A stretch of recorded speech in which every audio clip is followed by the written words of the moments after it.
Today I want to talk to you about the Peloton debacle and how Ryan Reynolds' Aviation gin was able to take that company's misfortune and with the help of a clever video, turn it to their advantage.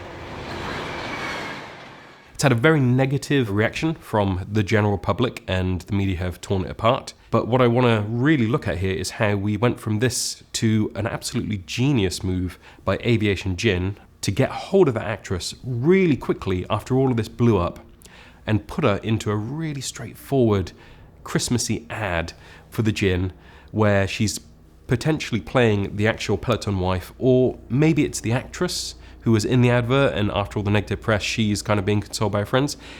It's a little bit ambiguous, but it works either way. There's an element always here of Ryan Reynolds doing this kind of thing lots, people expecting it, and therefore people saying, Ryan Reynolds has done it, it's sort of genius.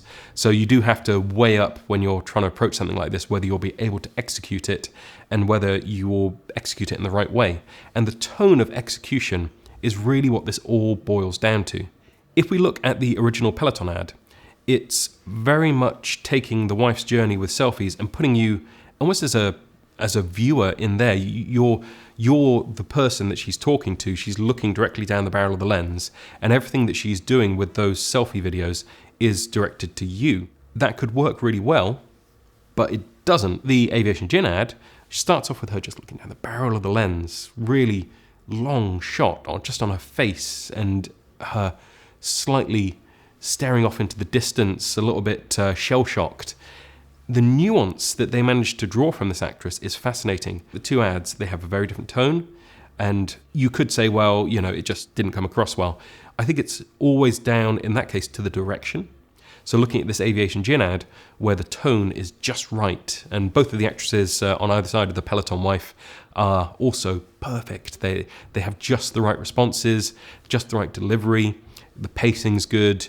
It's a very simple setup. They didn't overextend themselves. They did this very fast, turned it around, very high production value, stayed in one location, kept it lean, and made something which is very much of its time. It perfectly captures everything which was being mocked in the Peloton ad and twists it round to the advantage of Aviation Gin. That the couple have a young daughter, I think it was, and she doesn't really feature in the ad. She's kind of there at the beginning and she exists, but she doesn't really do much. She just hovers in the background, and then towards the end you see her again, I think, just sort of like hovering around in the background. Everything tonally throughout is off. There's nothing warm. The wife comes back home. She runs in, she does her Peloton. The wife wakes up in the morning, she runs to her Peloton, goes onto the Peloton. There's no child all the way throughout. And the husband is basically absent throughout the entire video as well. That's another thing that you've got to think about when you're putting people in the shoes of the character that you're looking at by doing the selfie thing. Everything builds toward this perfect storm of it being the wrong tone.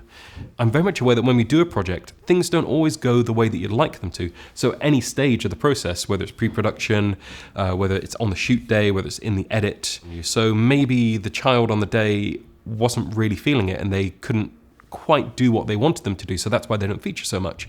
Maybe they had more scenes with the husband in, but because of the runtime of the ad and because they wanted to get the selfie thing in, they had to cut his scenes so he doesn't feature so much.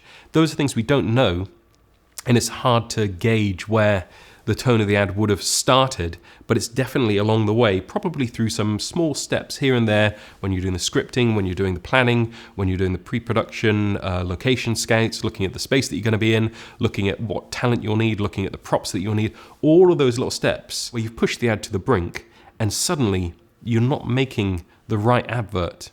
Now looking at Peloton's other adverts, you often see that they don't address the camera directly as such. They have a person on their Peloton and they have the screen and they have the shots, and you can kind of imagine yourself, maybe if you're really fit and in your 20s and perfectly tanned, perfectly buff, just riding the bike and everything. But they don't ever look at you. And that's what really separates this, I feel, from their most recent pushes on social media. It looks at the viewer and expects the viewer to look back and empathize, and what they found out is they don't.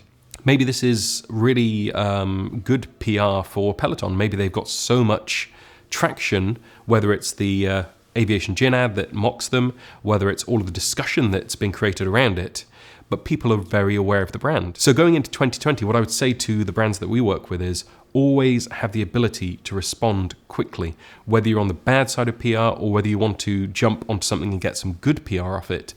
Be brave about it and be able to come to us and say, we need to do this and we need to do it in the next 3 days in order to capitalize on this. And be aware that we might come to you as well and say, we've got this crazy idea. They've just done this advert, it's terrible, and we think that you should do a follow-up to it. And it will seem terrifying, but if you jump on it, then you might actually get some really positive press off it and some good engagement, good kudos from the community as well.